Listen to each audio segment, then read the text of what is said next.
AP మరియు తెలంగాణలో #1 coaching centre Harish the best academy digital బోర్డుపై అందిస్తోంది standard online classes. Harish academy 10వ వార్షికోత్సవం సందర్భంగా అన్ని ఆన్లైన్ కోర్సులపై అందిస్తోంది భారీ డిస్కౌంట్. ఈ ఆఫర్ సెప్టెంబర్ 5 నుండి సెప్టెంబర్ 10 వరకు మాత్రమే. త్వరపడండి మరి. వెంటనే గూగుల్ ప్లే స్టోర్ నుండి Harish the best academy app ను డౌన్లోడ్ చేసుకోండి. Harish the best academy. Phone 8341116915.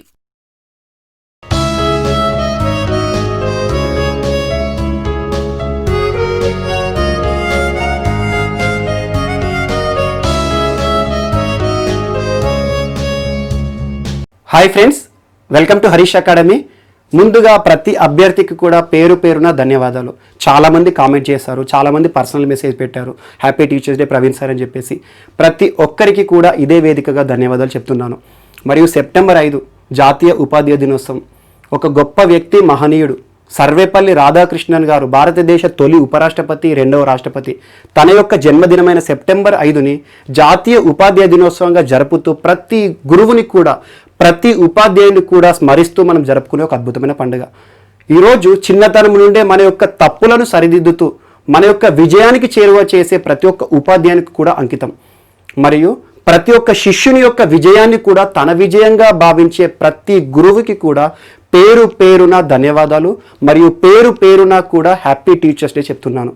And గుర్తుంచుకోండి, ఒక ఉత్తమ ఉపాధ్యాయుని యొక్క లక్షణం సాధ్యమైనంత మందికి విద్యను దగ్గర చేయడం.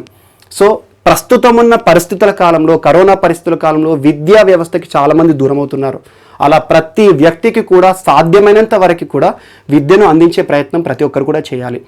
అండ్ ప్రతిసారి మీ క్లాస్లో కూడా చెప్తున్నాను, ఆర్టికల్ 21A విద్యని ప్రాథమిక హక్కుగా గుర్తించడం అని చెప్తుంది. అలా ఆన్లైన్ విద్యని కూడా ప్రాథమిక హక్కుగా గుర్తిస్తూ మారుమూల ప్రాంతాల్లో ఉన్న ప్రతి విద్యార్థి కూడా ఈరోజు లాక్డౌన్ పరిస్థితులు కానివ్వండి, కరోనా పరిస్థితులు కానివ్వండి, ఎలాంటి వాతావరణంలో అయినా కూడా విద్యకి దూరం అవ్వకూడదు. అందుకోసం ప్రభుత్వం ముందుకు వచ్చి విద్యా వ్యవస్థని మరింత చేరువగా చేయాలని చెప్పేసి ఆశిస్తున్నాను. సో ఈ విద్యా వ్యవస్థకి సంబంధించి దేశ అభివృద్ధి అనేది 4 గోడల మధ్యలో నిర్మితమవుతుంది. ఆ 4 గోడల మధ్యలో దేశాన్ని ముందుండి నడిపేది ఉపాధ్యాయుడు. ప్రతి ఒక్క ఉపాధ్యాయుని కూడా స్మరించుకుంటూ మన క్లాస్ ఈరోజు స్టార్ట్ చేద్దాం. సో ఈరోజు ఫస్ట్ టాపిక్ వచ్చేసి శిక్షక్ పర్వ్. ఇటీవల వార్తల్లో నిలిచిన శిక్షక్ పర్వ్ దేనికోసం ఉద్దేశించబడింది, ఎవరి కోసం ఉద్దేశించబడింది అని చెప్పేసి అడుగుతారు బిట్లు. ఖచ్చితంగా చూడండి, ఇటువంటి ఏమన్నా వార్తలు నిలిస్తే శిక్షక్ పర్వ్ ఎవరి కోసం ఉద్దేశించబడింది అంటే దేశంలోని అన్ని యాజమాన్యాల కింద పనిచేస్తున్న ఉపాధ్యాయులకు సంబంధించిన ఒక కార్యక్రమం. సో ఉపాధ్యాయులకు సంబంధించిన కార్యక్రమం, ఏ విషయంలో ఉపాధ్యాయులకు అవగాహన తీసుకురావడానికి ఈ శిక్షక్ పర్వ్ అనేది ప్రారంభించబడింది. ఎవరు ప్రారంభించారు అంటారు. సో ఈ శిక్షక్ పర్వ్ అనే ఒక అవగాహన కార్యక్రమాన్ని సెప్టెంబర్ 5 ఉపాధ్యాయ దినోత్సవం రోజున ప్రారంభించబడింది. ఎప్పటి వరకు అమల్లో ఉంటుంది అంటే సెప్టెంబర్ 25 వరకు దేశంలోని అన్ని యాజమాన్యాల కింద పనిచేస్తున్న ఉపాధ్యాయులకు ఒక విషయం పట్ల అవగాహన కల్పించాలి. అదే విషయం అంటే ఇటీవల కేంద్ర ప్రభుత్వం మనకు నూతన విద్యా విధానాన్ని తీసుకొచ్చింది. నూతన విద్యా విధానం. సో చూస్తున్నాం, ఇప్పటి వరకు భారతదేశంలో ఎన్ని విద్యా విధానాలు వచ్చినాయని మనం క్రితం క్లాస్లో దాని గురించి ఇన్ డీటెయిల్గా చూసాం. కొత్త విద్యా విధానం విద్యా వ్యవస్థలో ఎలాంటి మార్పులు తీసుకొస్తుంది అలాంటివన్నీ చూసాం. సో ఇందిరాగాంధీ గారు ప్రధానిగా ఉన్నప్పుడు ఒక విద్యా విధానం వచ్చింది. రాజీవ్ గాంధీ గారు ప్రధానిగా ఉన్నప్పుడు ఒక విద్యా విధానం వచ్చింది. ఆ తర్వాత విద్యా వ్యవస్థలో సమూల మార్పులు తీసుకొస్తూ ప్రస్తుతం కేంద్ర ప్రభుత్వం, నరేంద్ర మోడీ గారి ప్రభుత్వం కొత్త విద్యా విధానం తీసుకొచ్చింది. సో ఆ రకంగా ఈ విద్యా విధానం అనేది ముందుగా ఉపాధ్యాయులకు పూర్తి అవగాహన చేపట్టాలి, అవగాహన కల్పించాలి. ఎందుకంటే ఒక ఉపాధ్యాయుడికి అవగాహన కల్పిస్తే తను 100 మందికి బోధిస్తాడు. ఈ రకంగా ఈ నూతన విద్యా విధానం పట్ల ఉపాధ్యాయులందరికీ కూడా అవగాహన చేపట్టే కార్యక్రమమే శిక్షక్ పర్వ్. అలా సెప్టెంబర్ 5 నుండి 25 వరకు అమల్లో ఉంటుంది. ఎవరు నిర్వహిస్తున్నారు అంటే సమగ్ర శిక్షా అభియాన్ వారు. సమగ్ర శిక్షా అభియాన్ వారు దేశమంతటా ఉన్న ఉపాధ్యాయులందరినీ కూడా ఈ ప్రోగ్రాంలో పార్టిసిపేట్ అవ్వండి అని చెప్పేసి ఒక పిలుపు కూడా ఇచ్చారు. అండ్ గుర్తుంచుకొని, ప్రస్తుతం ఎలాంటి సదస్సులైనా, ఎలాంటి అవగాహన సదస్సులైనా కూడా ఫిజికల్గా జరిగే అంశం లేదు. చూస్తున్నాం, అసలు అవకాశమే లేదు. పెద్ద పెద్ద సదస్సులు, పెద్ద పెద్ద సమ్మిట్లే మనకి ఈ రోజున అసలు కరోనా పరిస్థితుల కాలంలో క్యాన్సిల్ అయిపోతున్నాయి, పోస్ట్పోన్ అవుతున్నాయి. సో అలాంటిది ఇప్పుడు ఈ శిక్షక్ పర్వ్ అనేది ఎలా నిర్వహించబోతున్నారంటే వెబినార్ల ద్వారా నిర్వహించబోతున్నారు. వెబినార్ లేదా వర్చువల్ మోడ్లో, ఆన్లైన్ విధానంలో వీడియో క్లాసెస్ ద్వారా దేశంలో ఉన్న ఉపాధ్యాయులందరికీ కూడా ఈ విద్యా విధానం పైన చర్చలు కానివ్వండి, అవగాహన సదస్సులు, మరియు దాంతోపాటు ఒక ఫ్యాకల్టీ క్వశ్చన్ అడిగితే ఎందుకు ఈ పాయింట్ అనేది కొత్త విద్యా విధానంలో చేర్చారు అని చెప్పేసి ఒక ఉపాధ్యాయుడు అడిగితే ఇంకొక ఉపాధ్యాయుడు దానికి సంబంధించిన సమాధానం చెప్పడం, అలా విద్యా వ్యవస్థకి సంబంధించి సంపూర్ణ అవగాహన తీసుకురావాలని చెప్పేసి ఈ శిక్షక్ పర్వ్ అనేది ఆన్లైన్ విధానంలో వర్చువల్ మోడ్లో వెబినార్ల ద్వారా, ఆన్లైన్ సదస్సుల ద్వారా నిర్వహిస్తున్నారు. ఇది ఒకటి మోస్ట్ ఇంపార్టెంట్, ఎందుకంటే విద్యా వ్యవస్థకు సంబంధించిందే ఇది శిక్షక్ పర్వ్. సో సెప్టెంబర్ 5ని దృష్టిలో ఉంచుకొని, ఉపాధ్యాయులందరినీ దృష్టిలో ఉంచుకొని ఈ కార్యక్రమాన్ని చేపడుతున్నారు సమగ్ర శిక్ష అభియాన్ సంస్థ వారు. ఇది ఒకటి ఇంపార్టెంట్. అండ్ భారతదేశంలో విద్యా వ్యవస్థకి సంబంధించి కొన్ని మోస్ట్ ఇంపార్టెంట్ అంశాలు చూడండి, రాజ్యాంగ ప్రకరణలు చూడండి, విద్యా వ్యవస్థని అభివృద్ధి చేయడానికి ప్రభుత్వం ఎలాంటి పథకాలు తీసుకొస్తున్నాయి, రాష్ట్ర ప్రభుత్వము కేంద్ర ప్రభుత్వం ఏం తీసుకొస్తున్నాయి, రాజ్యాంగ ప్రకరణలు ఏం చెప్తున్నాయి, ఆర్టికల్ 21A ఏం చెప్తుంది, ఏ రాజ్యాంగ సవరణ ద్వారా వచ్చింది, ఆర్టికల్ 45A ఏం చెప్తుంది, ఎవరికి బాధ్యతగా ఉంటుంది. సో ఇలాంటి అంశాలు, మరి ప్రాథమిక విధుల్లో విద్యా వ్యవస్థకు సంబంధించి ఏమైనా అంశాలు ఉన్నాయా, ఇలాంటి అంశాలన్నీ కూడా చూడండి. ఖచ్చితంగా చట్టాలు, రాజ్యాంగ ప్రకరణలు, ప్రభుత్వ పథకాలు వీటికి సంబంధించి ఖచ్చితంగా వస్తాయి. సో ఈరోజు ఉపాధ్యాయులకు సంబంధించింది శిక్షక్ పర్వ్ అనేది మోస్ట్ ఇంపార్టెంట్ చూడండి. అండ్ నెక్స్ట్ ఈరోజు పర్యావరణానికి సంబంధించిన అంశం మనం నేర్చుకునే సెకండ్ అంశం. పంజాబ్ రాష్ట్ర ప్రభుత్వం ఇటీవల మనం తరచూ ఏదో ఒక అంశాలు చూస్తున్నాం. పంజాబ్ రాష్ట్ర ముఖ్యమంత్రి అమరీందర్ సింగ్ గారు విద్యా వ్యవస్థకు సంబంధించి ఈరోజు ఎగ్జాంపుల్ చెప్తాను. ఇటీవల ఆన్లైన్ విధానం అనేది అందరికీ దక్కట్లేదు అనే ఉద్దేశంతో స్మార్ట్ ఫోన్లు లేని వారికి పంజాబ్ రాష్ట్ర ప్రభుత్వం స్మార్ట్ కనెక్ట్ స్కీమ్ అని చెప్పేసి రాష్ట్రంలో ఉన్న బాలికలందరికీ కూడా దాదాపు 9th నుండి 12th క్లాస్ వరకు స్మార్ట్ ఫోన్లను ఉచితంగా డిస్ట్రిబ్యూట్ చేసింది. అలా 50,000కు పైగా స్మార్ట్ ఫోన్లను రాష్ట్ర ప్రభుత్వం పంపిణీ చేసింది. సో అలా విద్యా వ్యవస్థకు సంబంధించి పంజాబ్ రాష్ట్ర ప్రభుత్వం అద్భుతంగా ఇటీవల ఒక కార్యక్రమాన్ని కూడా చేసింది. అండ్ దాంతోపాటు సోషల్ ఇష్యూ ఇంకొకటి, వాటర్ సిస్టంలో కెనాల్ బేస్డ్ వాటర్ సిస్టమ్ కానివ్వండి. అండ్ దాంతోపాటు పంజాబ్ సంబంధించి దాదాపు ఒక 5-6 ఇష్యూస్ ఈ మంత్లో చర్చించుకున్నాం. అవన్నీ చూడండి. ఈ రోజున పంజాబ్ గురించి చర్చించుకునేది ఏంటంటే ఒక మొబైల్ యాప్. ప్రస్తుతం మనం మొబైల్ యుగంలో ఉన్నాము, స్మార్ట్ యుగంలో ఉన్నాం. ప్రతి ఒక్కటి యాప్ల రూపంలో, పోర్టల్ రూపంలో చూస్తున్నాం. సో పంజాబ్ రాష్ట్ర ప్రభుత్వం అధికారికంగా ఒక మొబైల్ యాప్ని లాంచ్ చేసింది. దేనికోసం అంటే పర్యావరణ సంరక్షణను దృష్టిలో ఉంచుకొని. ఎందుకోసం అంటే మనం చూస్తున్నాం ఇటీవల కాలంలో హరిత వనాలు పెంచే ఉద్దేశంతో కానివ్వండి, పచ్చదనాన్ని పెంచే ఉద్దేశంతో ప్రభుత్వాలు అన్ని కూడా అవగాహన చేపడుతున్నాయి. కానీ పంజాబ్ రాష్ట్ర ప్రభుత్వం ఏం చెప్పిందంటే ఒక మొబైల్ యాప్ ద్వారా రాష్ట్ర ప్రజలందరికీ, రాష్ట్ర పౌరులందరికీ కూడా పచ్చదనం పైన, అటవీ విస్తీర్ణం పైన అవగాహన కల్పించే ఉద్దేశం తీసుకొచ్చింది. ఆ మొబైల్ యాప్ పేరు ఏంటంటే ఐ రఖ్వలి. ఎవరు లాంచ్ చేశారంటే పంజాబ్ రాష్ట్ర అటవీ మరియు పర్యావరణ శాఖ మంత్రి సాధు సింగ్ గారు లాంచ్ చేశారు. సో ఈ ఐ రఖ్వలి అనేది రాష్ట్ర ప్రజలకి ఏ రకంగా ఉపయోగపడుతుందంటే పంజాబ్ రాష్ట్ర ప్రభుత్వం రాష్ట్ర ప్రజలందరినీ కూడా పచ్చదన విస్తీర్ణంలో, అటవీ విస్తీర్ణంలో రాష్ట్ర ప్రజలందరినీ కూడా బాధ్యులుగా చేస్తుంది, భాగస్వామ్యం చేస్తుంది. ఏ రకంగా అంటే రాష్ట్రంలో ఎక్కువ అటవీ విస్తీర్ణం ఉందనుకోండి, ఏ రకంగా ప్రజలకి దానివల్ల లాభాలు వస్తాయి. సో ప్రతి ఒక్కరు కూడా చెట్లు నాటేలా ఈ యాప్ అవగాహన చేపడుతుంది. సో ప్రతి ఒక్క పౌరుడిని కూడా, రాష్ట్ర పౌరుడిని కూడా ఈ రోజు అటవీ విస్తీర్ణ పెంపులో భాగస్వామ్యం చేసే ఉద్దేశంతో ఈ యాప్ అనేది వచ్చింది. సో చెట్ల వల్ల కలిగే లాభాలు అండ్ నాటిన చెట్లు ఏవైతే ఉంటాయో వాటిని ఏ రకంగా సంరక్షించాలి, అలా అటవీ విస్తీర్ణంలో ప్రజలను భాగస్వామ్యం చేసే ఉద్దేశంతో ఐ రఖ్వలి అనే ఒక మొబైల్ యాప్ని పంజాబ్ రాష్ట్ర ప్రభుత్వం తీసుకొచ్చింది. అండ్ ఇందులో భాగంగా రాష్ట్ర ప్రజలందరినీ కూడా భాగస్వామ్యం చేస్తూ గ్రీనరీ సేవియర్స్గా పిలుస్తుంది, గ్రీనరీ సేవియర్స్గా మారుస్తోంది. ఎందుకంటే హరిత సంరక్షకులు, హరిత పరిరక్షకులుగా మారుస్తోంది. సో ఈ రకంగా ఇటీవల వార్తలు ఇది ఖచ్చితంగా అడుగుతారు. ఐ రఖ్వలి అనేది ఎవరికి సంబంధించింది, గ్రీనరీని పెంచే ఉద్దేశంతో ఏ రాష్ట్ర ప్రభుత్వం తీసుకొచ్చింది, పంజాబ్ రాష్ట్ర ప్రభుత్వము.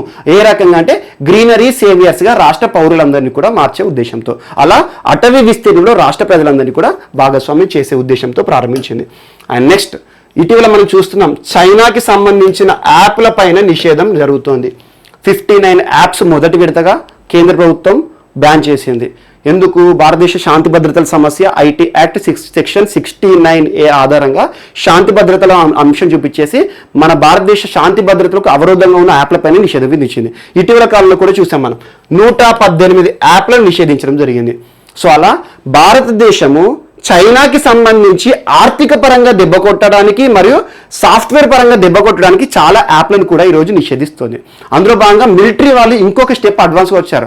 59 యాప్లను భారత ప్రభుత్వం నిషేధించినప్పుడే ఆర్మీలో 80కి పైగా యాప్లను నిషేధించింది. ఆర్మీ సపరేట్గా నిషేధించింది. అందులో కొన్ని కీలకమైన ఈరోజు మనం డైలీ అలవాటైన యాప్లు కూడా ఉన్నాయి. వాట్సాప్, ఫేస్బుక్లను కూడా చైనాకు సంబంధించిన ఏవైతే ఉంటాయో వాటితో పాటు వేరే దేశాలకు సంబంధించిన యాప్లను కూడా ఈరోజు కొన్ని యాప్లను ఆర్మీ వాళ్ళు వాడకూడదు. వాట్సాప్, ఫేస్బుక్ కూడా నిషేధించే జాబితాలో ఆర్మీ కింద ఉన్నాయి. సో ఈ రకంగా యాప్లపైన నిషేధం అనేది తరచూ చూస్తున్నాం.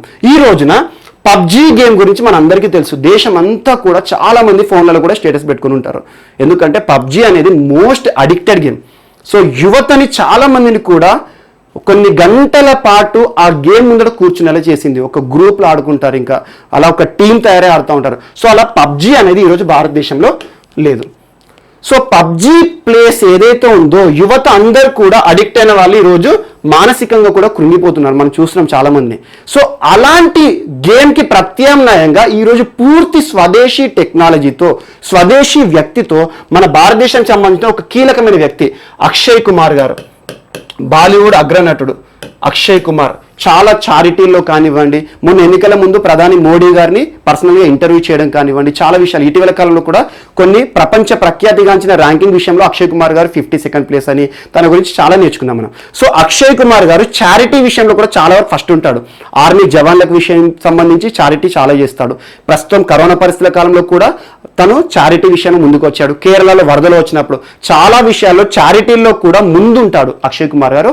ఈ రోజున ఒక యాప్తో ముందుకు వచ్చాడు. యాప్ కూడా కాదు, ఒక గేమ్తో ముందుకు వచ్చాడు. గేమ్ సో పబ్జీ లాంటిదే ఒక గేమ్, కానీ మన భారతదేశంలో తయారైన ఒక గేమ్. సో దాన్ని రిలీజ్ చేస్తున్నట్టుగా ఇటీవల శుక్రవారం నాడు అక్షయ్ కుమార్ గారు చెప్పారు. ఆ గేమ్ పేరు ఏంటంటే ఫాజీ. ఫాజీ ఫుల్ ఫామ్ ఏంటంటే ఫియర్లెస్ అండ్ యునైటెడ్ గాడ్స్.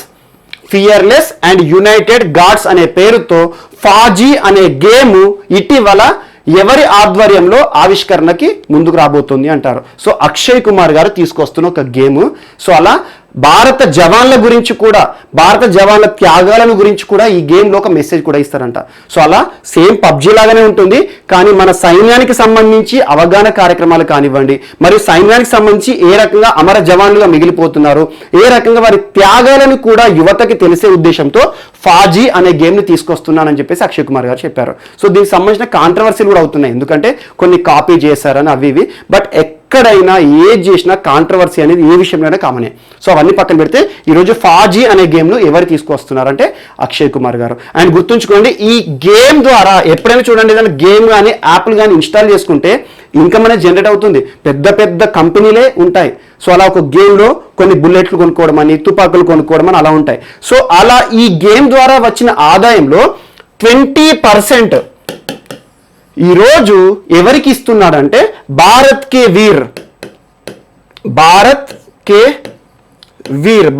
వీర్ అని చెప్పేసి ఒక ట్రస్ట్ ఉంటుంది.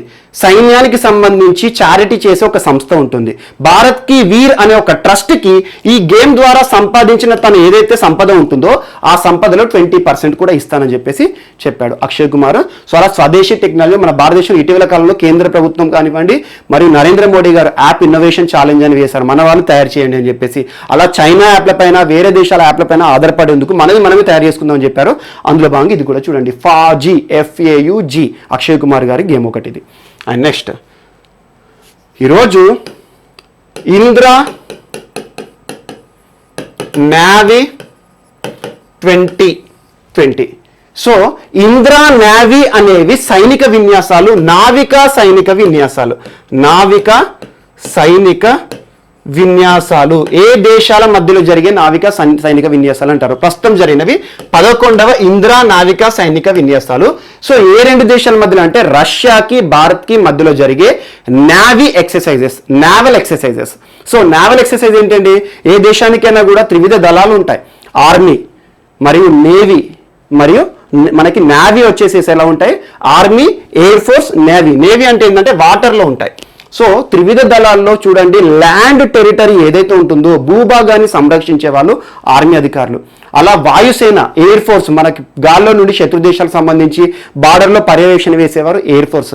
అలా నావీ అంటే ఏంటి, మన భారతదేశం 3 దిక్కులకు కూడా సముద్ర నీరు కలిగి ఉంది. సో ఈ సముద్రయానం నుండి శత్రు దేశాలకు సంబంధించి మన భారతదేశాన్ని రక్షణ కవచంలో కాపాడేవారు నావీ. సో అలా సముద్రానికి సంబంధించి రక్షణ చర్యల్లో నావీ ఏం చేస్తుందంటే ఈరోజు రష్యా మరియు ఇండియా 2 దేశాల మధ్యలో జరిగే ఒక నావికా దళ విన్యాసాలే ఇంద్ర. ఎప్పుడు ప్రారంభమైనాయి అంటే సెప్టెంబర్ 4th, సెప్టెంబర్ 5th 2 రోజులు కూడా జరుగుతున్నాయి. సో అలా ఇంద్ర నావికా సైనిక విన్యాసాలు ప్రస్తుతం 2 దేశాల మధ్యలో జరుగుతున్నాయి అంటారు. రష్యా మరియు ఇండియా మధ్యలో జరుగుతున్నాయి. ఎక్కడ జరుగుతున్నాయి అంటే ఈసారి most important straight of Malacca. ఇటీవల కాలంలో కూడా మీకు చెప్పాను, సౌత్ చైనా సీలో భారతదేశానికి సంబంధించి ఒక పెద్ద యుద్ధ నౌక పోయింది అక్కడికి. దానికి అమెరికా ప్రోత్సాహిస్తుంది. పక్కన ఉన్న సౌత్ చైనా సీలో ఉన్న దేశాలన్నీ కూడా భారతదేశానికి రహస్యంగా సమాచారాన్ని చేరవేస్తున్నాయని చెప్పాను.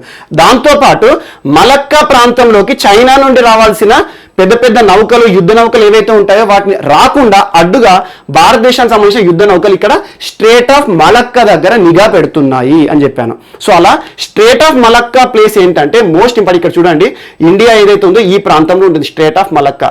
సో అలా సౌత్ చైనా సీ నుండి మన ఇండియన్ ఓషన్ ప్రాంతానికి రావాలి అంటే మధ్యలో ఉన్న ఒక గేట్ అనుకోండి. సో అలా స్ట్రేట్ ఆఫ్ మలక్కా జలసంధి దగ్గర ఈ ఇంద్రా నావీ సైనిక విన్యాసాలు రష్యా భారత్ మధ్యలో జరుగుతున్నాయి. ప్రస్తుతం జరుగుతున్నవి 11th నావికా దళ విన్యాసాలు సెప్టెంబర్ 4th, 5th మధ్యలో జరుగుతున్నాయి. మొట్టమొదటిసారి 2 దేశాల మధ్యలో ఇంద్రా నావికా సైనిక దళ విన్యాసాలు ఎప్పుడు జరిగినాయంటే 2003 సంవత్సరం జరిగాయి. అలా 2003 నుండి ప్రతి ఏటా కానీ ఒకసారి ఆల్టర్నేట్స్ కానివ్వండి అలా జరుగుతూ ఉంటాయి.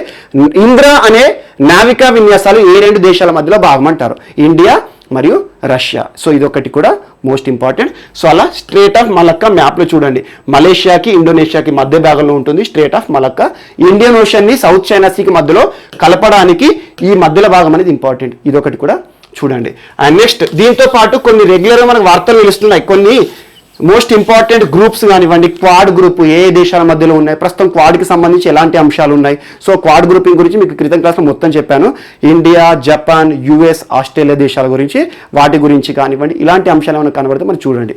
అండ్ నెక్స్ట్ ఈరోజు రష్యాకి సంబంధించి ఇంకొక అంశం స్పుత్నిక్ వి కూడా ఒక అంశం ఉంది. దాని తర్వాత AK-47 గురించి చెప్తాను. సో స్పుత్నిక్ వి అనేది ఇటీవల రష్యా తీసుకొచ్చిన ప్రపంచంలో మొట్టమొదటి కరోనా వ్యాక్సిన్, ఒక టీకా తీసుకొచ్చింది. అలా వ్యాక్సిన్ విషయంలో మొట్టమొదట రిజిస్టర్ చేసుకున్న దేశంగా రష్యా నిలిచింది అని చెప్పాను. స్పుత్నిక్ వి. సో ఇటీవల ల్యాన్సెట్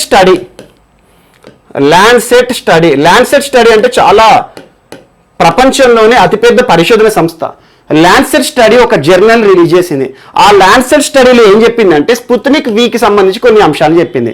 సో ప్రస్తుతం ప్రపంచ దేశాలన్నీ కూడా కొన్ని దేశాలు రష్యాకి మద్దతుగా పలుకుతున్నాయి, కొన్ని దేశాలు రష్యాని అభ్యర్థిస్తున్నాయి. సో మీ దేశంలో అవసరం తీరిన తర్వాత మాకు కూడా వ్యాక్సిన్ సరఫరా చేయండి అని చాలా ఆర్డర్స్ వస్తున్నాయి. 20కి పైగా దేశాలు రష్యాకి ఈరోజు ఆర్డర్ పెట్టాయి వ్యాక్సిన్ కోసం.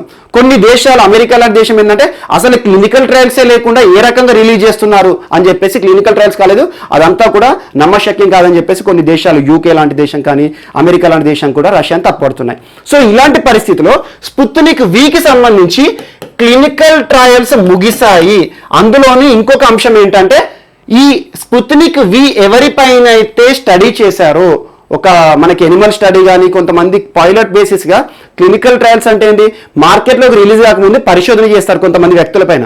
ఆ ఎవరిపైన అయితే స్పుత్నిక్ వి ప్రయోగం చేశారో వారి లోపల యాంటీబాడీస్ అద్భుతంగా డెవలప్ అయ్యాయి. సో స్పుత్నిక్ వి అనేది మోస్ట్ సక్సెస్ఫుల్ అని చెప్పేసి ల్యాన్సెట్ స్టడీ ఇటీవల వార్తనిచ్చింది. అది కూడా రష్యాకి సంబంధించి వార్త. ఇందాక మీకు ఇంద్రా చెప్పాను కదా, అది రష్యాదే, ఇది కూడా రష్యాకి సంబంధించిందే.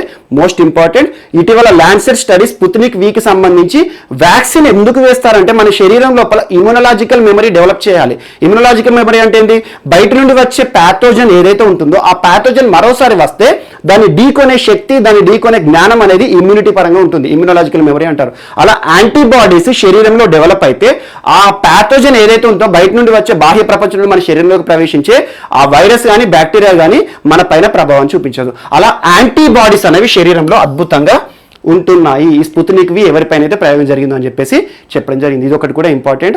And at the same time కొన్ని స్టడీస్, యూకేకి సంబంధించిన కొన్ని స్టడీస్ ఏమని చెప్తున్నాయంటే అసలు కరోనా వైరస్ సోకిన వ్యక్తికి ఎక్కువ కాలం పాటు యాంటీబాడీస్ ఉండట్లేదు. అంటే ఏంటి, యాంటీబాడీస్ తగ్గిపోతున్నాయి అంటే మళ్ళీ కరోనా వైరస్ శరీరం పైన ప్రభావం చూపిస్తే మళ్ళీ వ్యాధి బారిన పడే అవకాశాలు ఉన్నాయి. అదొకటి ఒక జలుబు లాంటిది అని చెప్పేసి చెప్తున్నారు. అలా ఒక స్టడీ జరుగుతుంది. ఇలా ల్యాన్సెట్ స్టడీ ఏమో రష్యా గురించి చెప్పింది.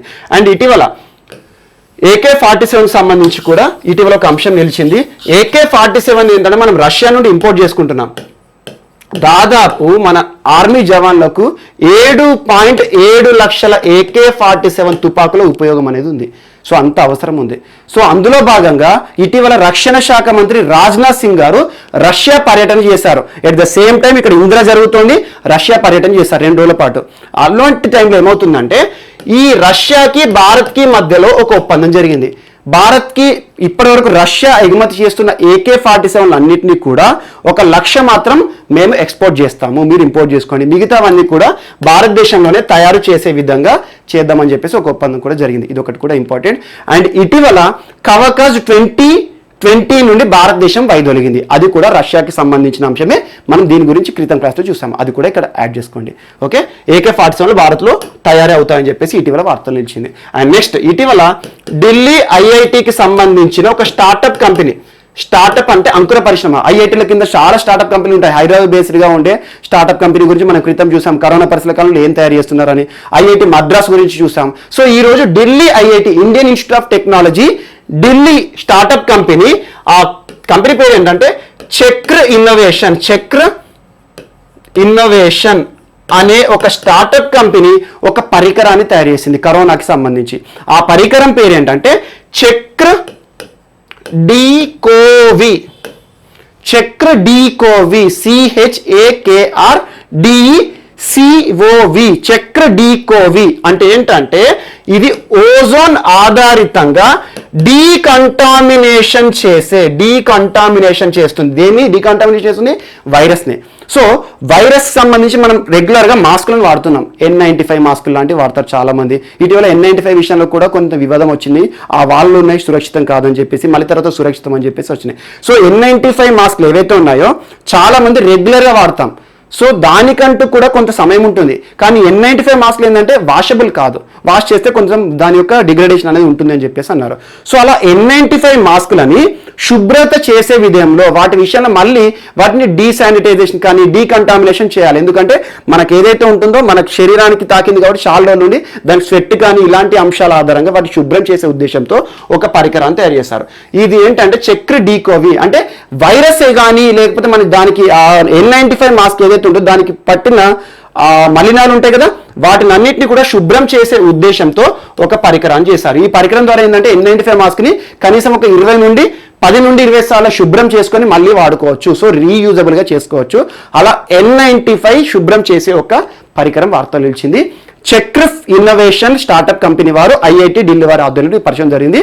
సో ఇది చాలా ఉపయోగం కూడా, ఎందుకంటే చాలా మంది వైద్య అధికారులు కానివ్వండి, వైద్య రంగంలో చేసేవారు కానివ్వండి, అలా కరోనాని ట్రీట్ చేసేవారు కానివ్వండి. సో ప్రస్తుతం కామన్గా మనకి నార్మల్ పీపుల్ కూడా N95 మాస్క్లను వాడుతున్నారు కాబట్టి వాటి శుభ్రత అనేది ఈరోజు క్వశ్చన్ మార్క్. సో అలా కాస్ట్లీగా ఉంటుంది కాబట్టి వాటి శుభ్రత చేసి రీయూజబుల్గా వాడితే సరిపోతుంది అని చెప్పేసి ఆ రీయూజబుల్ వైరస్ని డీకంటామినేట్ చేసే ఒక పరికరం. ఇది ఒకటి కూడా మోస్ట్ ఇంపార్టెంట్. చక్ర డీకోవి అనేది ఇటీవల వార్తలు ఇచ్చింది. అండ్ దీంతో పాటు ఇంకొకటి స్మార్ట్ బ్యాండ్ అనేది కూడా ఈరోజు వార్తలు నిలిచింది. ఇంకొక అంశం ఇది స్మార్ట్ బ్యాండ్ అంటే చేతికి వేసుకునేది. సో ఇటీవల కాలంలో స్మార్ట్ వాచ్ ఏంటి, కరోనాకి సంబంధించి స్మార్ట్ వాచ్ ఏ రకంగా పనిచేస్తుందో మనం నేర్చుకున్నాం. ఈరోజు స్మార్ట్ బ్యాండ్ ఎవరు తయారు చేశారంటే IIT మద్రాస్ కింద ఉండే, Indian institute of technology Madras కింద ఉండే మ్యూస్ వేరియబుల్ అనే ఒక స్టార్టప్ కంపెనీ, అనే ఒక స్టార్టప్ కంపెనీ ఈ స్మార్ట్ బ్యాండ్ అనే ఒక బ్యాండ్ తయారు చేసింది. దాని పేరేం పెట్టిందంటే మ్యూస్ క్యూ అని పెట్టింది. మ్యూస్ క్యూ, ఆ బ్యాండ్ పేరు ఏంటంటే మ్యూస్ క్యూ. దీని యొక్క ఉపయోగం ఏంటంటే చాలా మంది పరీక్షలు చేసుకుంటారు. కరోనా నిర్ధారణ ఉందా అనుమానితులే చాలా మంది ఉంటారు. ఈరోజు ఎవరైనా ప్రైమరీ కాంటాక్ట్ అయింది అనుకోండి, మళ్ళీ 14 డేస్ ఆగలినాయి. సో ఇటువంటి పరిస్థితుల్లో నాకు వైరస్ లక్షణాలు ఉన్నాయా లేదా, నాకు వ్యాధి వస్తుందా లేదా అని చెప్పేసి వైరస్ లక్షణాలు బయట పడే ముందే మనల్ని అలర్ట్ చేస్తుంది. సో ఈ రకంగా వ్యాధి బారిన పడే ముందే అలర్ట్ చేస్తుంది. దానికి సంబంధించి మనం ఇమ్యూనిటీ ఏ రకంగా పెంచుకోవచ్చు అని చెప్పి చెప్తుంది. దేని ఆధారంగా అంటే మన శరీరానికి సంబంధించి టెంపరేచర్ని మెజర్ చేస్తుంది.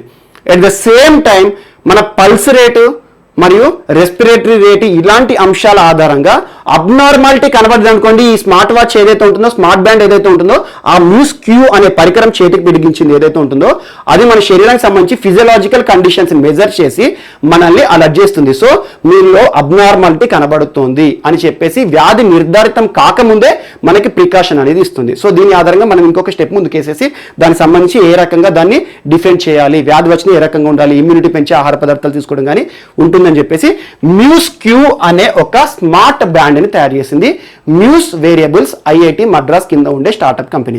సో ఈ డేటా అంతా కూడా వాచ్ మనకు చెప్పేది, అది ఏదైతే ఉంటుందో ఆ బ్యాండ్ మనకు చెప్పేది. సో ఈ బ్యాండ్ ని ఇంకొక యాప్ కి లింక్ చేయాలి. ఆ యాప్ పేరు ఏంటంటే మ్యూస్ హెల్త్ అనే యాప్. సో ఈ మ్యూస్ హెల్త్ అనే యాప్ మనం సిస్టంలో కానీ మొబైల్లో కానీ వేసేసి మనం ఈ స్మార్ట్ బ్యాండ్ ఏదైతే ఉందో దాన్ని కనెక్ట్ చేస్తే మన అబ్నార్మాలిటీని ఆ యాప్లో చూపిస్తుంది. సో మీ యొక్క శరీరం అనేది అబ్నార్మాలిటీగా ఉంది, కరోనా లక్షణాలు కనిపించే ప్రమాదం ఉంది అని చెప్పేసి ముందుగా చెప్తుంది. సో అలా మ్యూస్ వేరియబుల్స్ ఐఐటి మద్రాస్ కింద పనిచేసే స్టార్ట్అప్ కంపెనీ ఇటీవల స్మార్ట్ బ్యాండ్ని తయారు చేసింది. ఆ స్మార్ట్ బ్యాండ్ పేరు మ్యూస్ క్యూ. ఆ మ్యూస్ క్యూ ఏం చెప్తుంది అంటే మన శరీరంలోని ఉష్ణోగ్రత మరియు ఫిజియలాజికల్ కండిషన్స్, ఆక్సిడేషన్ లెవెల్స్ కానీ ఇలాంటి అంశాల ఆధారంగా, పల్స్ రేట్ ఆధారంగా మరియు రెస్పిరేటరీ రేట్ ఆధారంగా మన యొక్క అబ్నార్మాలిటీని కొలిసి వ్యాధి కంటే ముందు నిర్ధారితం కాకముందే మనం అలర్ట్ చేసే ఒక అంశం. అందులో మ్యూస్ క్యూ గుర్తుంచుకోండి, మ్యూస్ హెల్త్ అనేది యాప్ ద్వారా చెప్తుంది. సో ఇదొకటి కూడా ఈరోజు ఇంపార్టెంట్. సో ఈరోజు 2 దేశాల మధ్యలో నిలిచిన ఒక కార్గో వార్త నిలిచింది. భారత్ బంగ్లాకి మధ్యలో. భారత్ బంగ్లా సంబంధాలు చాలా అద్భుతంగా ఉంటాయి, మనం తరచూ చూస్తున్నాం. భారత్కి బంగ్లాకి మధ్యలో మంచి సంబంధాలు ఉంటే చాలా వరకు కూడా ఇటీవల కాలంలో ఒప్పందాలు జరుగుతున్నాయి. సో ఇటీవల భారత్కి బంగ్లాకి మధ్యలో ఒక కార్గో, ఇన్లాండ్ కార్గో విషయంలో వార్త నిలిచింది. Inland water. సో ఇటీవల కాలం మనం తరచూ చూస్తున్నాం, క్రితం క్లాస్లో కూడా చూడండి. ఇన్లాండ్ వాటర్ ట్రాన్స్పోర్ట్ అనేది చాలా రకాల శ్రేయస్కరం. భారత ప్రభుత్వం కూడా చాలా వరకు కూడా ఇన్లాండ్ వాటర్ ట్రాన్స్పోర్ట్ ని ప్రోత్సహిస్తోంది. ఎందుకు అంటే పర్యావరణ పరంగా కానివ్వండి అది శ్రేయస్కరం, ఎందుకంటే పొల్యూషన్ పరంగా చాలా తక్కువ పొల్యూషన్ ఉంటుంది. అండ్ కంపేర్ టు ఇంకోటి ఏంటంటే ఆర్థిక పరంగా కూడా చాలా వరకు కూడా తక్కువ కాస్ట్. ఎందుకంటే సర్ఫేస్ ట్రాన్స్పోర్ట్ మనం రోడ్డు, రైల్వే మార్గాల ద్వారా నడిచే ప్రయాణము, కార్గో రవాణాతో పోలిస్తే ఇన్లాండ్ వాటర్ ట్రాన్స్పోర్ట్ అనేది చాలా వరకు ఎకనామికల్ కూడా చాలా తక్కువ ఉంటుంది. అందుకు సంబంధించి ఇన్లాండ్ వాటర్ ట్రాన్స్పోర్ట్ అథారిటీకి సంబంధించి ఇటీవల కాలంలో ఏమేమి జరుగుతున్నాయని చెప్పేసి మనం క్రితం క్లాస్లో చూస్తాం, జస్ట్ ఒక 1 month బ్యాక్. ఈ రోజున 2 దేశాల మధ్యలో ఇన్లాండ్ వాటర్ ట్రాన్స్పోర్ట్ అనేది వార్త నిలిచింది. అదేంటంటే బంగ్లాదేశ్కి ఇండియాకి మధ్యలో ఇన్లాండ్ వాటర్ ట్రాన్స్పోర్ట్. ఎక్కడి నుండి ఎక్కడికి అంటే బంగ్లాదేశ్లోని దౌడ్ కండి ప్రాంతం, దౌడ్ కండి ప్రాంతంలో ఒక కార్గో నౌక ప్రారంభమైంది సెప్టెంబర్ 3 రోజున.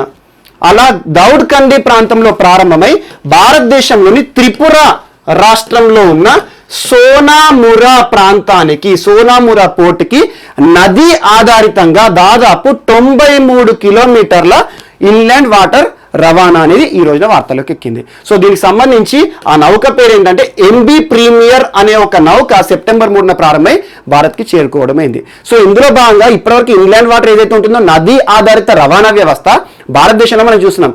అలా పక్క దేశం బంగ్లాదేశ్కి భారత్కి మధ్యలో ఒక నదీ ఆధారిత మార్గం అనేది ఇటీవల వార్త నిలిచింది. అలా 93 కిలోమీటర్లు నది ఆధారంగా ఈ రోజున గుమ్టీ నది పైన, గుమ్టీ లేదా గోమతి నది పైన. సో నీటిలో మనం ఏంటంటే కిలోమీటర్లు అనకూడదు, నాటికల్ మైల్స్ అనాలి.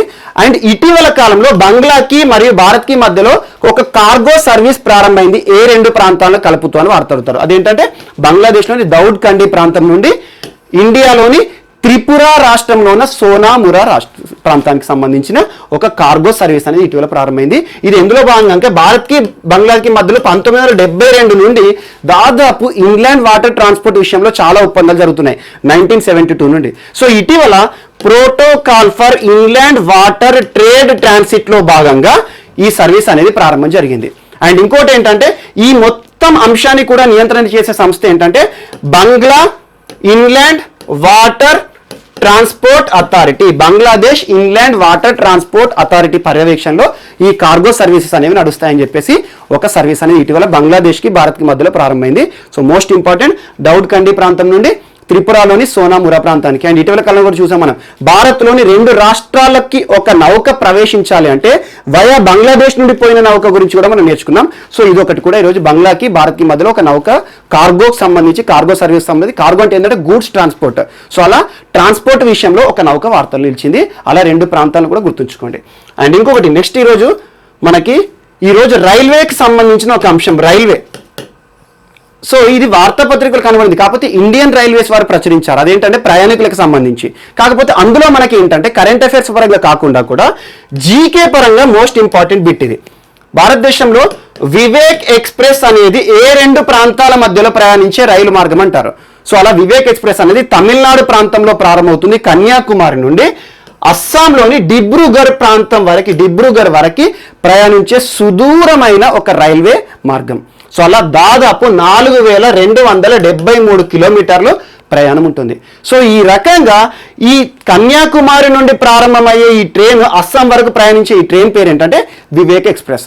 ఇప్పటి వరకు ఏంటంటే ఇది దాదాపు 80 కిలోమీటర్లు, 80 గంటలు పడుతుంది. ఇక్కడి నుండి ఇక్కడికి 4273 కిలోమీటర్లు ప్రయాణించాలంటే దాదాపు సమయం ఎంత అంటే 80 గంటలు పడుతుంది. సో ఇప్పటి వరకు ఇది ఒక స్పెషల్ ట్రైన్గా మాత్రమే కన్సిడర్ చేశారు. అంటే స్పెషల్ ట్రైన్ అంటే వారంలో 1 లేదా 2 రోజులు నడిస్తే ఇండియన్ రైల్వేస్ వారు దాన్ని స్పెషల్ ట్రైన్ అంటారు, ప్రత్యేక రైలు అంటారు.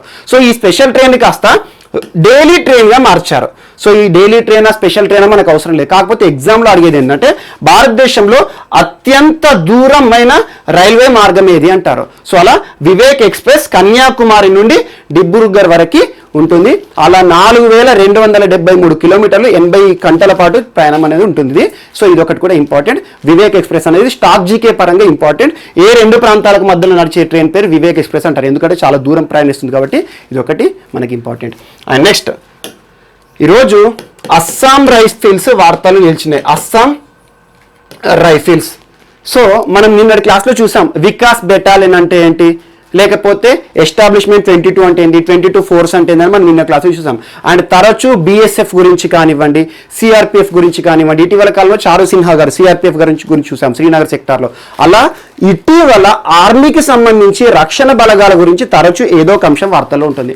ఈ రోజున అస్సాం రైఫిల్స్ సంబంధించి ఒక వార్త నిలిచింది. అదేంటంటే ఇటీవల మిజోరం రాష్ట్ర ముఖ్యమంత్రి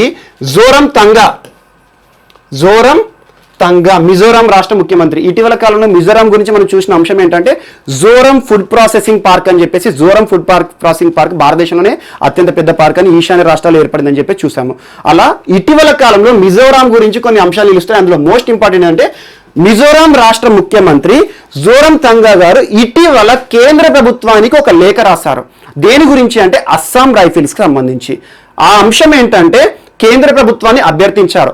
అస్సాం రైఫిల్స్ యొక్క క్వార్టర్ ఏదైతే ఉంటుందో ఆ క్వార్టర్, అస్సాం రైఫిల్స్ ఉండే ఒక బెటాలియన్ హెడ్ క్వార్టర్ వచ్చేసి మిజోరాం రాష్ట్రంలో ప్రస్తుతం ఉన్న ప్రాంతం ఐజ్వాల్ ఏంటి మిజోరాం హెడ్ క్వార్టర్, మిజోరాం యొక్క రాజధాని.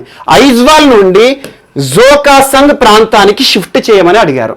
సో అలా ఒక హెడ్ క్వార్టర్ అస్సాం రైఫిల్స్ కేంద్రంగా ఉన్న ఇప్పుడు మనకి ఐజ్వాల్ ప్రాంతం నుండి జోకాసంగ్ ప్రాంతంకి ఎందుకు అని చెప్పేసి అంటే కొన్ని ప్రాంతాల కాలంలో ఇటీవల ఆగస్టు 18 రోజున ఒక ఇష్యూ బయటకు వచ్చింది మిజోరాంలో.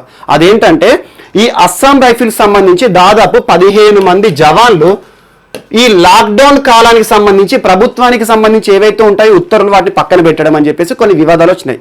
సో అలాంటి అస్సాం రైఫిల్స్ సంబంధించి తరచూ మిజోరాం రాష్ట్రంలో ఏదో ఒక అంశం ఉంటుంది.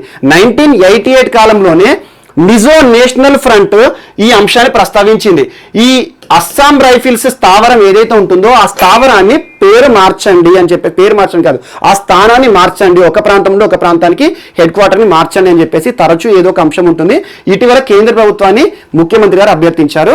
అలా అస్సాం రైఫిల్స్ యొక్క స్థావరం ఏదైతే ఉంటుందో దాన్ని ఒక ప్రదేశాన్ని మార్చండి ఇక్కడ నుండి, ఎందుకంటే రాజధాని ప్రాంతం నుండి వేరే ప్రాంతానికి షిఫ్ట్ చేయండి అని చెప్పేసి అడిగితే మినిస్ట్రీ ఆఫ్ హోమ్ అఫైర్స్ దీనికి సంబంధించి చర్యను చేస్తుంది. సో అలా ఈ అస్సాం రైఫిల్స్ యొక్క స్పెషాలిటీ ఏంటంటే భారతదేశంలోనే అతి పురాతనమైన రక్షణ బలగాలు, చాలా పాతయి.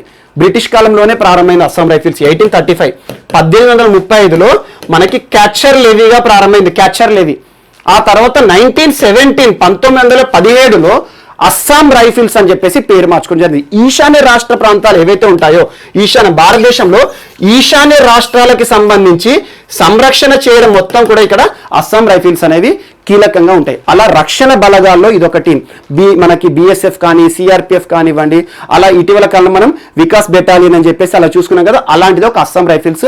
అండ్ ఈశాన్య ప్రాంతాల్లో చాలా రక్షణ బలగాలు ఉంటాయి.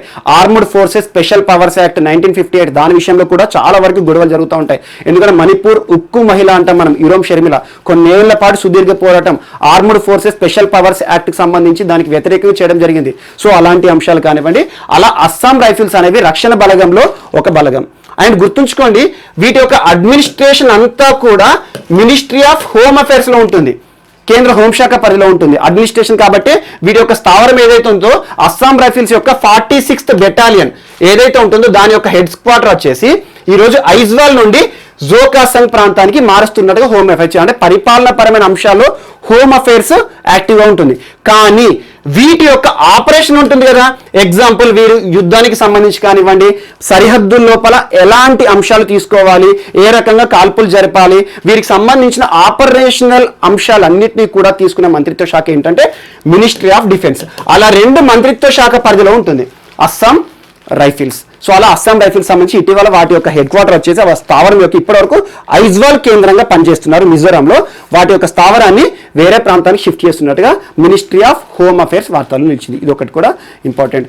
బట్ ఇదంతా స్థావరం మార్చడం అది ఇదని కాదు, కానీ మనకి ఏంటంటే రక్షణ బలగాలకు సంబంధించి BSF, CRPF, Vikas battalion and Assam rifles, ఇటువంటి ఏవైతే ఐటీబీపీ ఫోర్సెస్ కానివ్వండి, ఇండో టిబెటన్ బార్డర్ ఫోర్స్, అలా సరిహద్దుల్లో ఏ రక్షణ బలగాలు ఉంటాయి ఇలాంటివి చూసుకోండి సరిపోతుంది మనకి. సో ఈరోజు అస్సాం రైఫిల్స్ అనేవి ఈశాన్య రాష్ట్రాల్లో మోస్ట్ ఇంపార్టెంట్. వీరికి అందరికి కూడా ముఖ్యంగా ఈశాన్య రాష్ట్రాలకు సంబంధించి కానీ సరిహద్దుల్లో ఉండే పోలీస్ ఫోర్సెస్ అందరికి కూడా ఆర్మ్డ్ ఫోర్సెస్ స్పెషల్ పవర్స్ అంటే సాయుధ బలగాలకు ప్రత్యేకమైన అధికారాలు ఇచ్చే ఒక చట్టం ఉంటుంది. అది చాలా సార్లు వివాదాస్పదం అవుతుంది. దాని గురించి కూడా చూడండి. ఆ ఆర్మ్డ్ ఫోర్సెస్ స్పెషల్ పవర్స్ యాక్ట్కి వ్యతిరేకంగానే వారికి ఇవ్వబడిన అధికారాల ద్వారా వారు కొన్ని తప్పులకు కూడా దిగుతున్నారు అని చెప్పేసి వ్యతిరేకంగా ఇరోమ్ షర్మిల చాలా ఏళ్ల పాటు ఉద్యమం కూడా చేశారు. సో ప్రస్తుతం ఇరోమ్ షర్మిల ఉద్యమానికి దూరంగా ఉన్నారు, ఫ్యామిలీ లైఫ్ అనేది లీడ్ చేస్తున్నారు. సో అది డిఫరెంట్ టాస్క్. సో ఇటీవల G20 దేశాల మధ్యలో ఇంకొక టాపిక్ ఇది. G20 దేశాల మధ్యలో ఎక్స్టర్నల్ మినిస్టర్స్ అంటే మినిస్ట్రీ ఆఫ్ ఫారెన్ అఫైర్స్ ఎవరైతే ఉంటారో విదేశీ వ్యవహారాల మంత్రిత్వ శాఖల మధ్యలో ఒక సమ్మిట్ జరిగింది. ఈసారి హోస్ట్ ఎవరంటే సౌదీ అరేబియా హోస్ట్గా జరిగింది. అంటే వర్చువల్గానే, ఎందుకంటే ప్రపంచ దేశాలు ఒక దేశంలో ఒక దేశానికి వెళ్ళడం అక్కడ కూర్చునే అంశాలు లేవు కాబట్టి వర్చువల్గా G20 సదస్సు ఈసారి ఏ దేశం ఆతిథ్యంగా జరిగింది అంటే సౌదీ అరేబియా కేంద్రంగా జరిగింది. సో అలా వర్చువల్గా జరిగిన ఈ G20 సమ్మిట్లో భారతదేశానికి సంబంధించి విదేశీ వ్యవహారాల శాఖ మంత్రి ఎవరు ప్రస్తుతం జయశంకర్ గారు. సో జయశంకర్ గారు ఇందులో పార్టిసిపేట్ చేయడం జరిగింది. ఇందులో అన్ని దేశాలు కూడా G20 దేశాలు అన్ని కూడా చర్చించిన అంశం ఏంటంటే ఒకటే, కోవిడ్-19కి సంబంధించిన అంశం. ఎందుకంటే ప్రపంచంలోని ప్రతి దేశం కూడా ఈరోజు పోరాడుతుంది, ఈరోజు ప్రతి దేశం కూడా యుద్ధం చేస్తోంది ఒక కరోనా వైరస్ పైనే. సో అలాంటి కోవిడ్ అంశాన్ని ప్రాతిపదిక తీసుకొని G20 దేశాల ఫారెన్ మినిస్టర్ సమ్మిట్ అనేది ఇటీవల జరిగింది. అందులో భాగంగా ప్రతి దేశం కూడా కరోనాని ఎలా కట్టడి చేయాలి ఇలాంటి అంశాలు. అండ్ ఇందులో అన్ని దేశాలు కూడా కామన్గా ప్రస్తావించిన అంశాలు ఏంటంటే standardization of tests, standardization of quarantine rules, అలా standardization of test quarantine rules అని చెప్పేసి కోవిడ్ని కేంద్రంగా చేసుకొని అన్ని దేశాల మధ్యలో కూడా ఏ దేశం ఏ రకంగా ఆర్థిక పరంగా దెబ్బతింటోంది, ఏ రకంగా హెల్ప్ చేసుకోవాలి, G20 దేశాల మధ్యలో కోఆపరేషన్ ఎలా ఏర్పాటు చేసుకోవాలని చెప్పేసి ఒక G20 మీటింగ్ అనేది జరిగింది.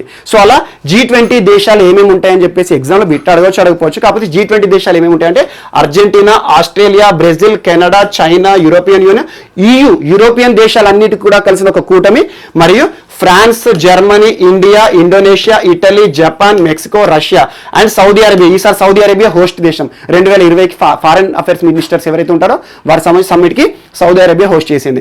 And South Africa, South Korea, Turkey, United Kingdom, United States 20 దేశాలు వేదికగా G20 గ్రూప్ అనేది ఉంటుంది. ఇది ఒకటి కూడా మోస్ట్ ఇంపార్టెంట్. అండ్ ఇంకొక అంశం, ఈరోజు విదేశీ వ్యవహారాల గురించి మనం చూస్తున్నాం కాబట్టి రాజ్ కుమార్ శ్రీవాస్తవ గారు ఇటీవల అంబాసిడర్ గా ఏ దేశానికి నియమితులయ్యారు అంటారు? రిపబ్లిక్ ఆఫ్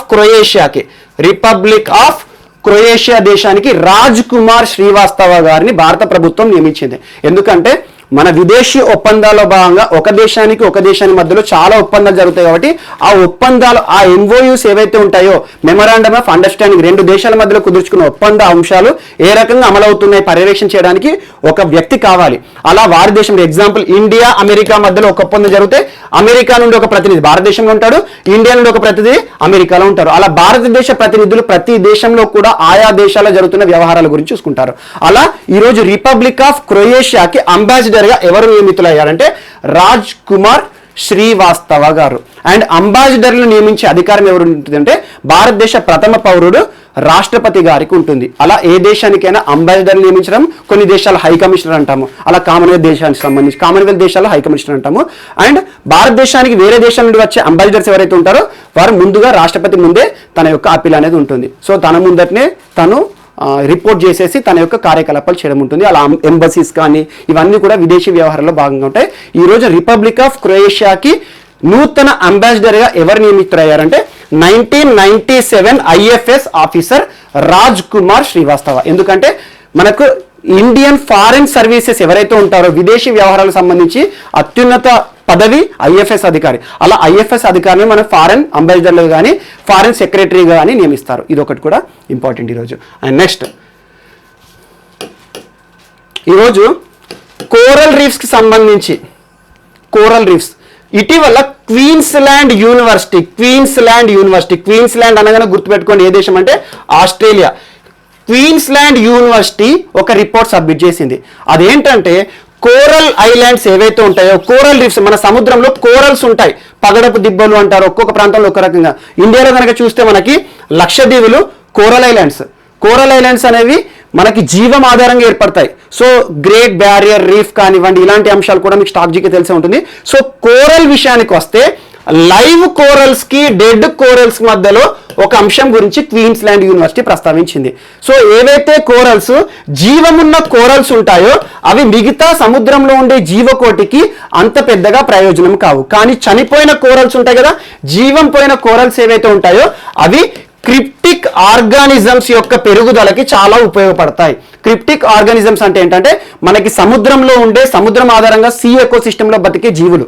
సో అలా క్రిప్టిక్ ఆర్గానిజమ్స్ యొక్క పెరుగుదలకి జీవమున్న కోరల్స్ ఉపయోగపడతాయా, జీవం లేని కోరల్స్ ఉపయోగపడతాయి అంటే జీవం లేని కోరల్స్, డెడ్ కోరల్స్ అనేవి ఎక్కువగా బెనిఫిట్ చేస్తాయని చెప్పేసి ఒక రిపోర్ట్ని ప్రస్తావించింది క్వీన్స్లాండ్ యూనివర్సిటీ ఆస్ట్రేలియా. సో అలా గ్రేట్ బ్యారియర్ రీఫ్ అనేది ఉంటుంది. మీరు చూడండి రోదస్లో నుండి కనబడుతుంది. సో అలా విశ్వంలో కనబడేది మనకు అత్యంత పెద్ద బ్యారియర్ ఈ కోరల్ రీఫ్స్ విషయంలో గ్రేట్ బ్యారియర్ రీఫ్. మీరు చూడండి ఆస్ట్రేలియా పక్కకు ఉంటుంది గ్రేట్ బ్యారియర్ రీఫ్, అది కూడా ఇంపార్టెంట్. సో అలా కోరల్స్ విషయంలో ఒక రిపోర్ట్ అనేది క్వీన్స్లాండ్ యూనివర్సిటీ ఇటీవల రిపోర్ట్ చేసింది. ఇది ఒకటి ఇంపార్టెంట్.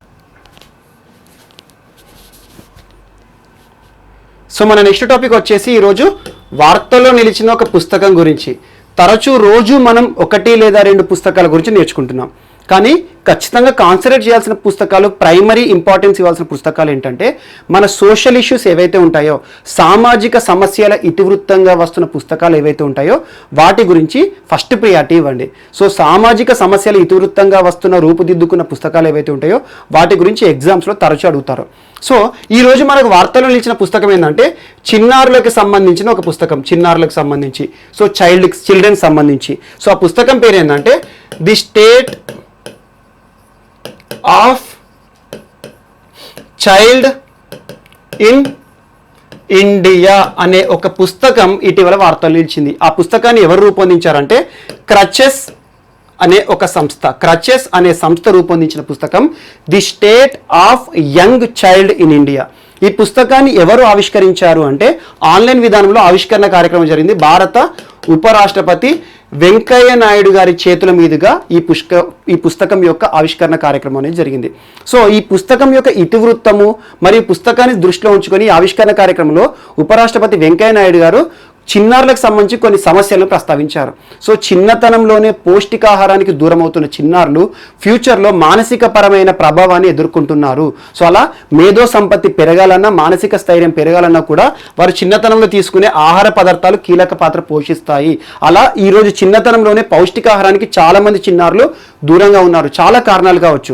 తల్లిదండ్రుల యొక్క ఆర్థిక పరిస్థితులు కానివ్వండి, నిరుద్యోగము, పేదరికము, సమాజంలోని చాలా సమస్యలు చిన్నపిల్లల పైన కూడా ప్రభావాన్ని చూపిస్తున్నాయని ఇంపార్టెంట్ కొన్ని అంశాలు ప్రస్తావించారు. అలా చిన్నపిల్లలకి సంబంధించి చిన్నతనంలో తీసుకునే పౌష్టికాహారాన్ని ఎంతమంది దూరం అవుతున్నారు, అలాంటి ఇతివృత్తము మరియు చిన్నారులకు సంబంధించి అన్ని అంశాలను కూడా ప్రస్తావిస్తూ ఒక పుస్తకం అనేది ఈరోజు రూపుదిద్దుకుంది. ఆ పుస్తకమే the state of young child in India. ఆ పుస్తకాన్ని ఎవరు రూపొందించారంటే క్రచెస్ అనే సంస్థ పేరులోనే ఉంది, the state of young child. So చిన్నారుల యొక్క స్థితి భారతదేశంలో ఎలా ఉంది అనే పుస్తకం ఈరోజు వార్తలు నిలిచింది, మోస్ట్ ఇంపార్టెంట్. సో క్రచెస్ అనే సంస్థ ఈ పుస్తకాన్ని రూపొందించడం జరిగింది. నెక్స్ట్ అంశం, ఈరోజు వార్తలు నిలిచిన ఇంకొక పుస్తకం UNEP, united nations environment programme. So united nations environment programme ఏదైతే ఉందో తరచూ మనం చూస్తున్నాం, పర్యావరణ సంబంధిత అంశాల గురించి చర్చించేటప్పుడు యుఎన్ఈపి గురించి రెగ్యులర్గా మనం డిస్కస్ చేస్తున్నాం.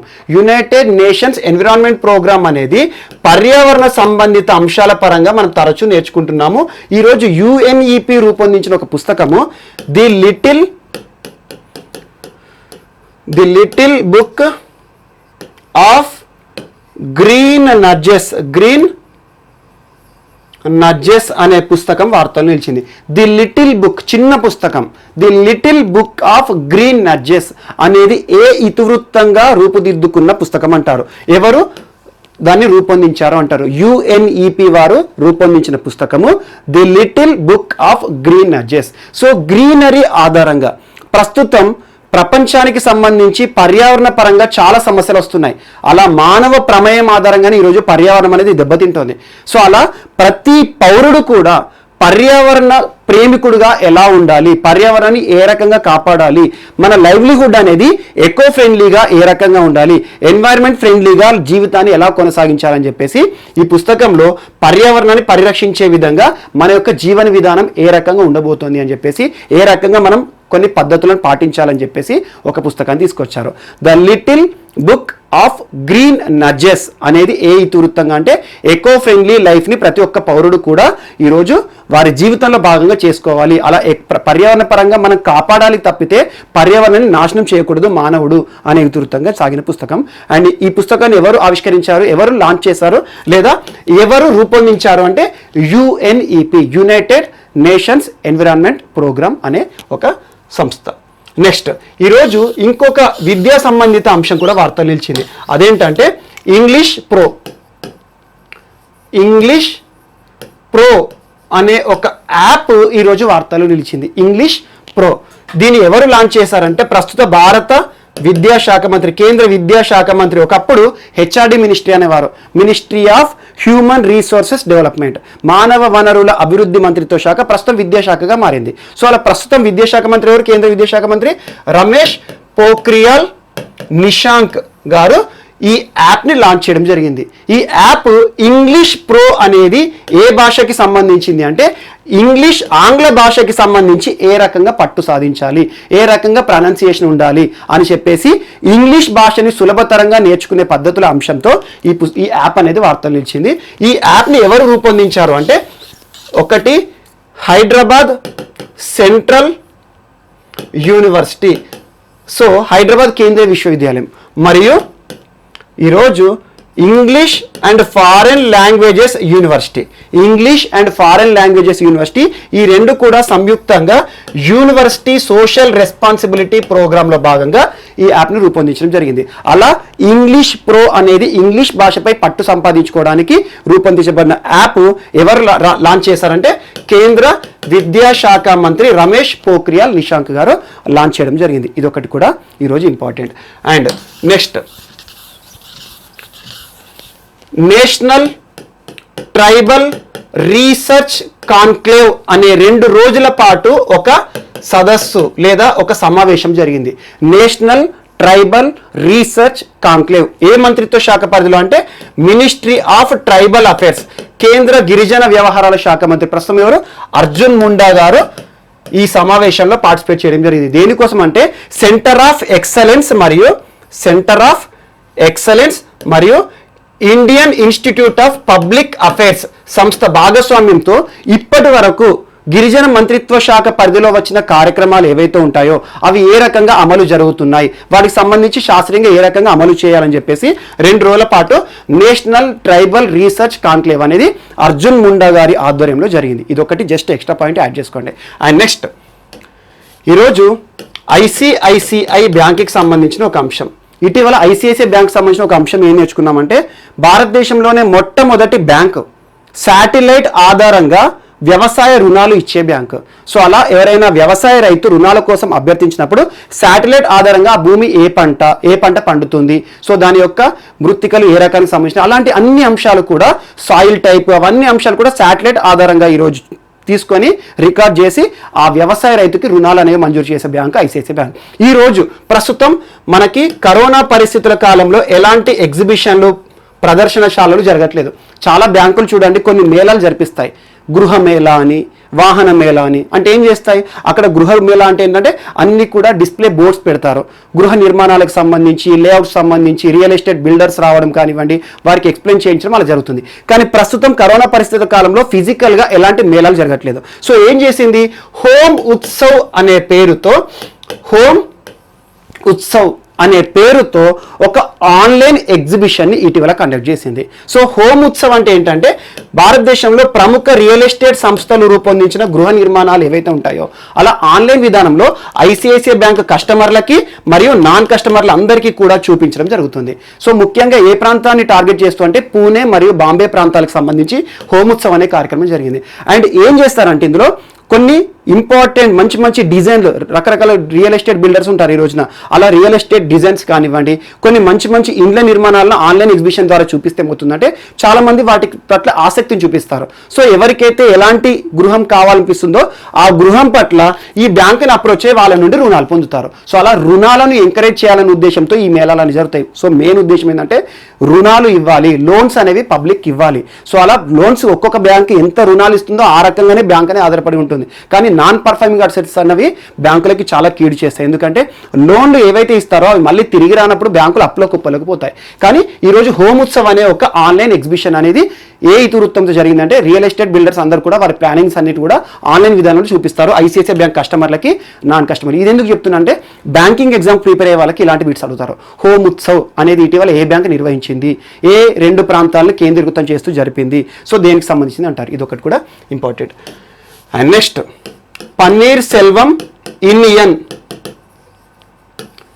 48th ఇంటర్నేషనల్ లేదా వరల్డ్ ఆన్లైన్ చెస్ టోర్నమెంట్లో విన్నర్గా ఇటీవల నిలిచాడు. సో విజేత 48th edition of online chess world championship. దీన్ని ఎవరు నిర్వహిస్తారంటే కాంటినెంటల్ చెస్ అసోసియేషన్ అనే ఒక సంస్థ నిర్వహించే ప్రపంచవ్యాప్తంగా ఆన్లైన్ విధానంలో చెస్ పోటీల్లో తమిళనాడు ప్రాంతానికి సంబంధించిన పన్నీర్ సెల్వం ఇండియన్ అనే ఒక యువకుడు విన్నర్గా నిలవడం జరిగింది. ఇది ఒకటి కూడా జస్ట్ ఎందుకంటే చెస్కి సంబంధించి ఇటీవల ప్రపంచ చెస్ ఒలింపియాడ్ ఉంది కదా, అది మాత్రం ఖచ్చితంగా రానున్న ఎగ్జామ్లో ఎంతటి ఎగ్జామ్ అయినా అడుగుతారు. ఎందుకంటే భారతదేశము ఇప్పటి వరకు రాని ఒక సుదీర్ఘమైన ఒక గౌరవం. సో అలా ప్రపంచ చెస్ ఒలింపియాడ్. సో ఇది ఒకటి ఏంటంటే ఈరోజు పన్నీర్ సెల్వం ఇండియన్ అనేవాడు ఆన్లైన్ విధానంలో చెస్ ఛాంపియన్షిప్లో గెలవడం జరిగింది. ఎవరు జరుపుతారు ఈ టోర్నమెంట్ అంటే కాంటినెంటల్ చెస్ అసోసియేషన్ అనే సంస్థ జరుపుతుంది. తమిళనాడు సంబంధించిన వ్యక్తి పన్నీర్ సెల్వం ఇండియన్. సో ఇవి మనకి ఈరోజు వార్తలు నిలిచిన అంశాలు. మిస్లేనియస్ అంశాలు ఏమైనా మిస్ అయినట్టుంటే మాత్రం ఖచ్చితంగా రేపటి క్లాస్లో మనం యాడ్ చేసేసుకొని వాటిని కూడా కలిపి నేర్చుకుందాం. రేపు కలుద్దాం. Thank you.